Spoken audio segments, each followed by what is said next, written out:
building in, the repeatable things that are in your business all the time should have a document that's very easy to create, and that should be your standard operating procedure.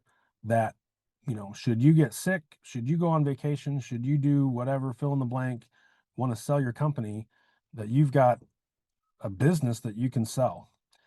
I think this is a pitfall a lot of people get into, and I made this mistake big time. My painting business. I was a painter for such a long time, and when I got into real estate in 2017, I had a blast. I was hook, line, and sinker, wanted to jump into real estate, but I had been painting for 25 years, and I had a good crew, I had good customers, but really it was me. I did not have a sellable business. When I did shut it all down, my business, I sold it on Marketplace. I got $2,800 for all my equipment. It was ladders and sprayers and all kinds of stuff, and I was happy to get rid of it. But I did not have a sellable business. I had me, and I did not have standard operating procedures and, trackable, profit and loss. I wasn't doing anything on QuickBooks. I mean, I was just a painter with a good crew and had a doing business as.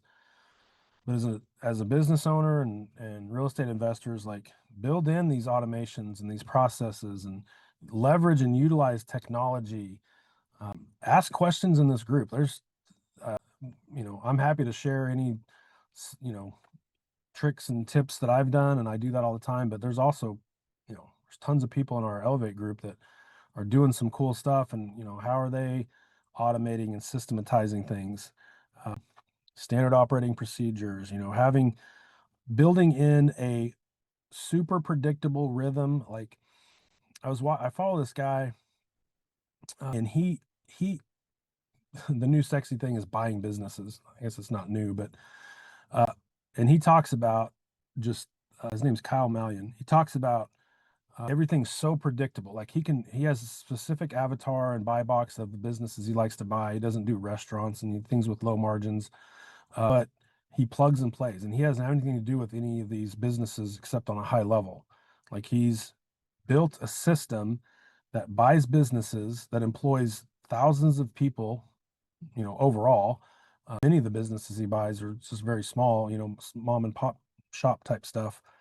But the whole idea is that you're building a rhythm and cadence throughout your week that's just so predictable. I mean, this should feel like kind of boring, but it is the blocking and tackling of building your business, doing the simple things over and over and over again. Another book I love recommending is A Compound Effect by Darren Hardy. Just lays out this idea and so many different examples of how you just do the same thing, same small thing over and over and over, and it just builds on compound, compound, compound. So, automate.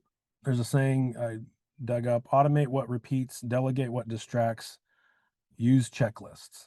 Some of the pitfalls I think to avoid in this, I think, is being reactive instead of, like, following the plan. If you feel like a firefighter in your business, there's a problem. And I think we've probably all been there. I've been chief firefighter. I was a firefighter for years in my business.